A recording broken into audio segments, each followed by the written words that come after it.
reaching number for him. White evangelicals came out in massive numbers last night for pro-Trump.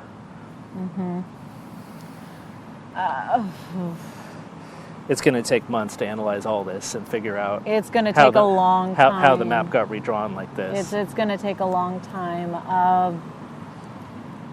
I was telling you guys about that Trump supporter that I know who was talking about a few different things, and they, from what they said, kind of gives me just a little bit of insight as to why women and Latinos and, black minorities were voting for him, is because from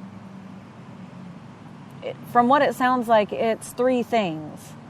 He wanted stronger borders. Mm-hmm.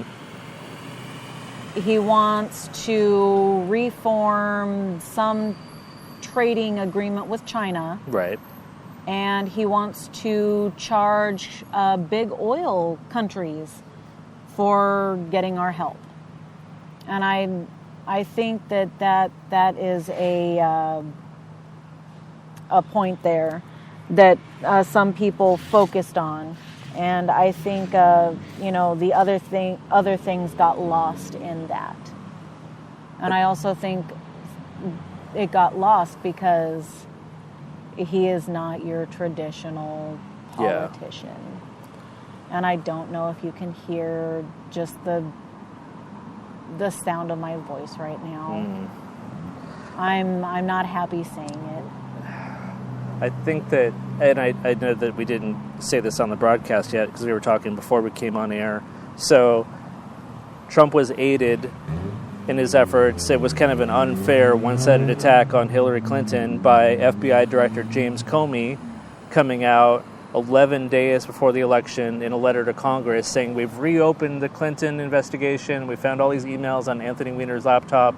Some of this could be the classified material. And he basically implied, that she's guilty, lock her up. I mean, she literally fed, like the FBI became a pro-Trump wing, as part of the election campaign. He left that open for 9 days before finally concluding it the Sunday before Election Day with, we found absolutely nothing. I mean, even Trump went out there. It was the only time I ever agreed with Trump. Trump went out there like, 650,000 emails, and when they went through them in 8 days, yeah, right. That was the one thing I agreed with them. Like, that doesn't make sense that they went through 600, probably used some software and some skin. So, there was a critical amount of absentee and mail-in and early voting during that 9-day period that Clinton needed to win. So that's a factor. Or the other factor is that it just kept the Obama voters at home. Lack of confidence, people that were already on the fence, that already had trust issues with her, it might have pushed. Mm-hmm. The other thing is that we're just coming back to that alt-right. Donald Trump has tapped into Make America Hate Again. Truly, America hate again. He said that he wanted to make America great again. That brought out all of our worst nightmares about America, is the fact that racism is still high and mighty, even though we've been trying to believe that we've gotten rid of it, and at this point, the election has happened. I'm more concerned about wanting to make other people feel okay. Sure. At this point, I'm more concerned about everybody else who is worried, who is concerned. I'm worried about you. I want to make you feel better. Well, let's speak with the listeners. So I've noticed between the Trevor Project and a lot of the tweets that all of these suicide hotline phone numbers have been retweeted quite a bit over the last 24 hours. Oh, yeah. I have seen from several tweets people confirming that the suicide hotlines have been busy. They're getting active phone calls. So we have to be fair here. There are people that are going to be in a really low place, that are feeling some hopelessness and lost, and where do we go from here? And I understand that that's not a question that you or I can specifically answer for everyone right now. I mean, I just watched Hillary Clinton's concession speech less than 2 hours ago.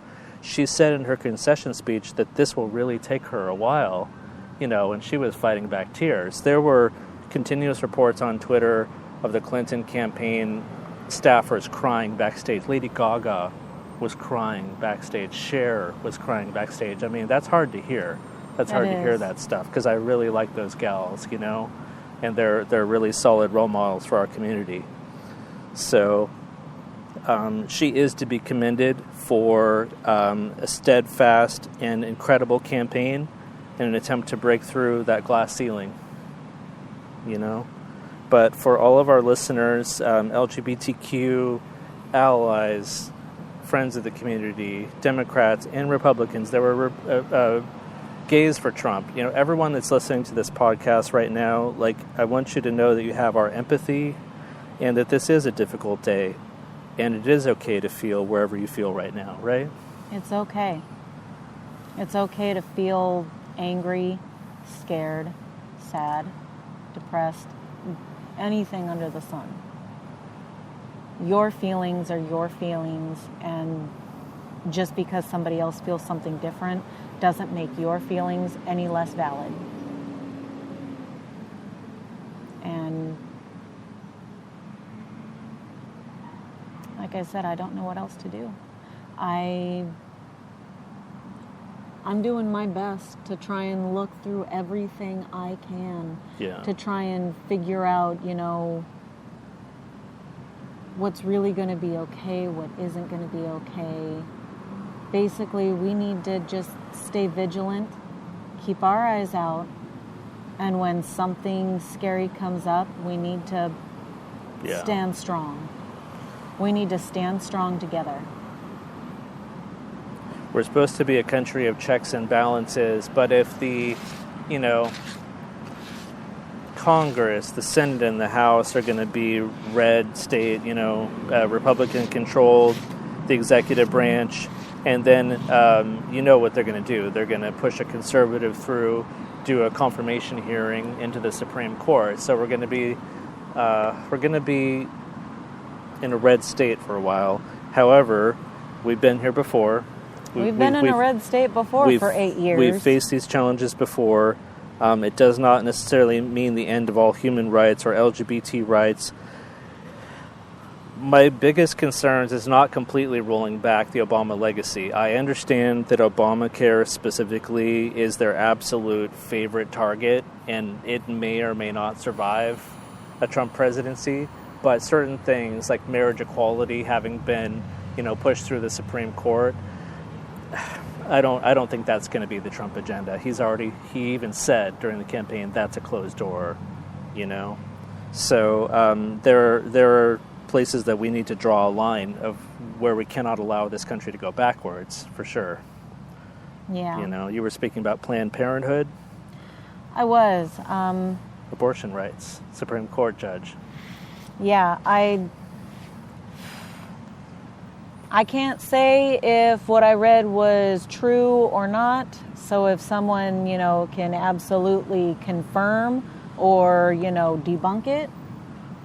I had heard somewhere that Pence had effectively defunded Planned Parenthood in Indiana.